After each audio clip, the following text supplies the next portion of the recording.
For the past few decades, some Boston neighborhoods have been reinventing themselves through development of housing and jobs. Sometimes that's possible with market investment, but some of the most difficult transformations are only possible with the help of nonprofits. One example is the Dorchester Bay Economic Development Corporation, or EDC.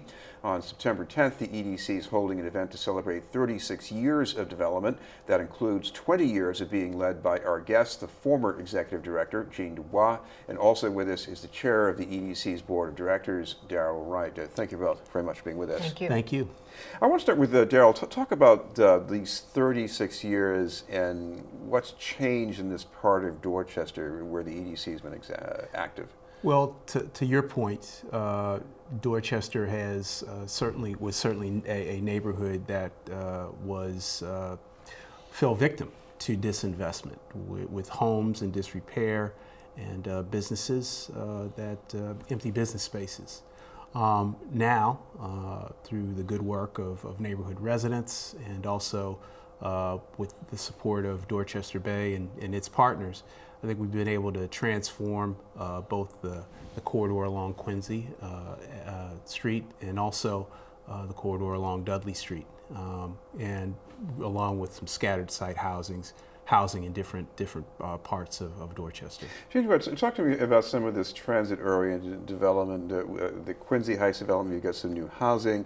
You also, a little before that, you had jobs being in there, and this wasn't just because the EDC walked in and said, "This is what we want to do." I guess you listened to people in the neighborhood. Well, yeah, we were initially we were buying the old Pearl hot dog factory, the old Pearl Meats. They're still making them in Randolph now, and we bought the building and thought we would put housing over retail, and went around visiting the neighbors because we're committed to organizing before, during, and after development. And they said, no, we have too much subsidized housing. We need jobs right here. There was a 43% unemployment rate in the neighborhood. So we said, all right, let's pivot. And then we tried to recruit some employers, and it was very difficult. And our big old ugly duckling factory, 36,000 square feet factory. So we decided to start a multi-business food production center and let Crop Circle Kitchen, that was their name in the JP Brewery, now called Commonwealth Kitchen. We recruited them, and they set up a phase 2. They'd proven they could be successful in a kitchen incubator and growing food businesses. And in 1 year, we opened it last year. In 1 year, we now have 42 businesses, both small startups in the central kitchen and in the growing business section, which is privately managed by us. We own the whole building. There are now 144 jobs, and mostly for local people, about 60%. Daryl, in the days of disinvestment, almost anything that filled a vacant lot was welcomed. But nowadays, you got people who say, no, there's too much subsidized housing here, and we don't want the concentrated poverty. And then on the other hand, you walk around the corner, another neighbor says, the rent's too high, we can't afford to live here. How do you deal with that? Well, I'll start by really talking about what Jeanne always says, which is really important in community development.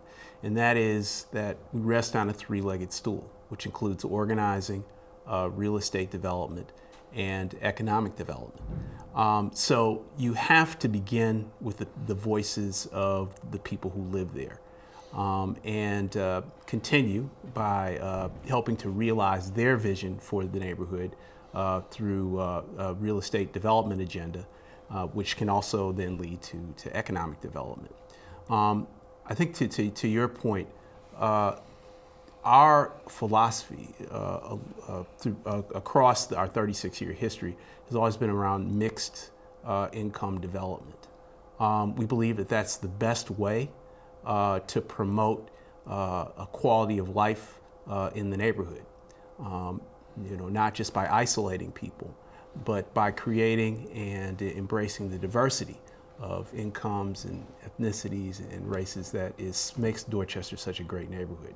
And I think we've been successful with that. And of course, a lot of studies now by Harvard University, for example, have determined that when you have settings where there is a level of diversity, that promotes social mobility. Mm-hmm.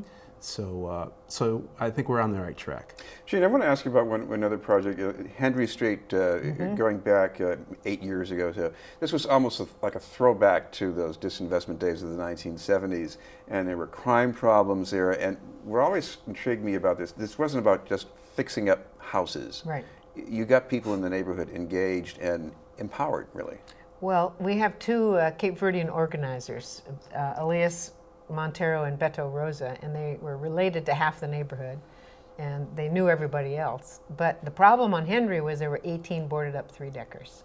So when the recession hit, a lot of people were just leaving their condos, a lot of condo conversions on that street. So it was terrible. It was just like bad days of the 70s. And so we knew you have to parallel development with organizing. So initially there were two gangs, really nasty gangs. One was one of the major drug depots in North Dorchester. And they didn't have a name, although I think their own friends had names for them. But they were at the end of the street. It was a dead end. And they were like the king house at the end of the street, and they had pit bulls, and they were shooting up other houses. They had prostitution coming and going. They were harassing families, children, threatening our tenants moving in. So we just couldn't tolerate it, and we got all the neighbors together. There weren't that many to begin with, but as we renovated more houses with stimulus money, then more and more homeowners lived there. The Local 26 union actually provided $10,000 deposit loans for their members, and 5 of their members bought houses on the street. So there's already social capital there. We wound up having crime watch meetings in lawn chairs in the middle of the street because there were so many people, 30, 50 people. And it was really magical. It was like the worst place I could think of, terrifying for families with children, and it's turned into the best little neighborhood now. The two gangs are gone. The police had to sit out in front for 24/7. But it took a lot of pressure by a lot of people. I have only a little time here, so I'm going to ask you to do two things, Daryl. Talk about jobs for Boston residents through EDC projects and the event. Yeah, so I'm particularly proud of being a part of Dorchester Bay because of our embracing of a workforce strategy. So in our recent projects through Quincy Heights and the Pearl Bornstein Food Facility, we were able to both create work for both union and open shop contractors, including minority business enterprises as well as women's business enterprises. Of course, we have to do a little bit better there, but I'm still very proud of what we've accomplished there. Okay. Briefly, Governor Baker's going to be coming there, so on September 10th at the Strand. September 10th at the Strand Theater. Would love folks to come out to celebrate Jeanne and her great legacy. She has been a transformative leader for Dorchester, and we're going to honor her.